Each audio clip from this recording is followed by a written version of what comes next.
আমরা 5 বছরের জন্য নির্বাচিত হয়েছি, চিরস্থায়ী নই আমরা। ঠিক একইভাবে কিন্তু জনপ্রশাসন কিংবা পুলিশ প্রশাসনেও কোনো পদ কিন্তু কারো জন্যই চিরস্থায়ী নয়। আমি বিশ্বাস করি বর্তমান সরকারের নিরাপদ বাংলাদেশ প্রতিষ্ঠার পথে এক ধাপ আমরা এগিয়ে যেতে সক্ষম হব। আমরা সমৃদ্ধ, স্বনির্ভর, গণতান্ত্রিক, নিরাপদ, মানবিক একটা বাংলাদেশ গড়তে চাই। আপনি ইউনিফর্মের বাইরে গিয়ে আমার এই কথার সাথে একদম একমত পোষণ করবেন এবং আমি বিশ্বাস করি একজন নাগরিক হিসাবে, এবং আমি বিশ্বাস করি ইউনিফর্মে থেকেও আপনি একজন মানুষ হিসাবে এই কথাগুলো বা এই কথার যে প্রতিফলন সেটি আপনিও চাইবেন একজন বাংলাদেশী হিসাবে।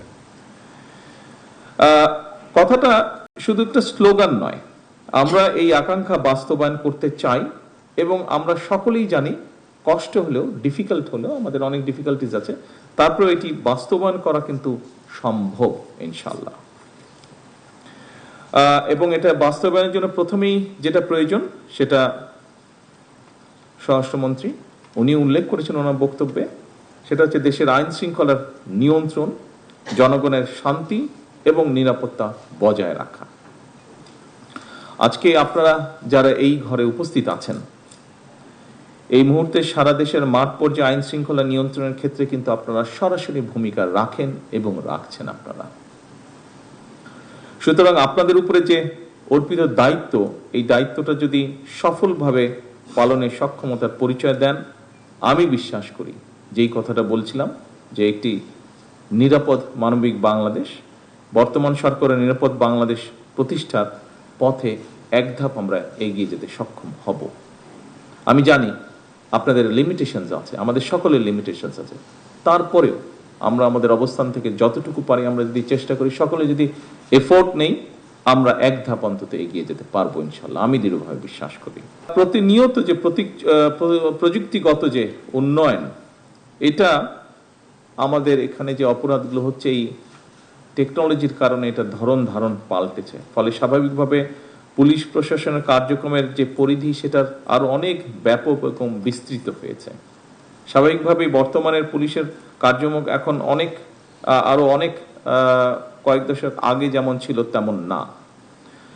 বলা যায় শুধু যে মাত্র শহর বা জেলার ভিতরেও সীমাবদ্ধ তাও না, বর্তমানে যেটাকে বলে ট্রান্সন্যাশনাল অর্গানাইজড ক্রাইম, বৈশ্বিক বাস্তবতা যেটা, এবং এই কারণেই বিশেষ করে আমাদের প্রত্যেক পুলিশ কর্মকর্তাকে আরো বহুমুখী, দক্ষ হওয়া প্রয়োজন। এটা বোধহয় এখন স্বাভাবিকভাবে আপনারা কাজ করতে গিয়ে এই সমস্যাটা ফেস করছেন এবং এটা সময়ের একটা দাবি।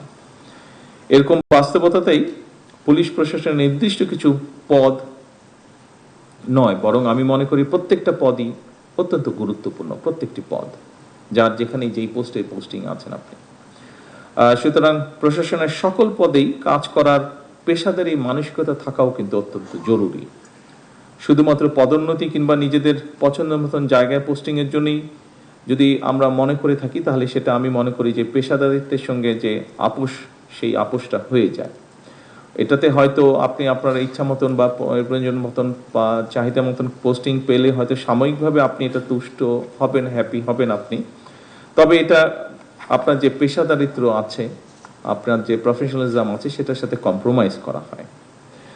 সেজন্য আপনাদের কাছে আমার বিশেষ আহ্বান থাকবে যে পুলিশ প্রশাসনে আপনাদের উপর যার যেখানে দায়িত্ব ভার অর্পিত হয়েছে, সেই কাজটি গুরুত্ব সহকারে দয়া করে পালন করবেন, এবং তাহলেই আমি মনে করি ধীরে ধীরে আমরা অবশ্যই একটা দক্ষ, গতিশীল এবং পেশাদার পুলিশ প্রশাসন ধীরে ধীরে গড়ে তুলতে পারবো।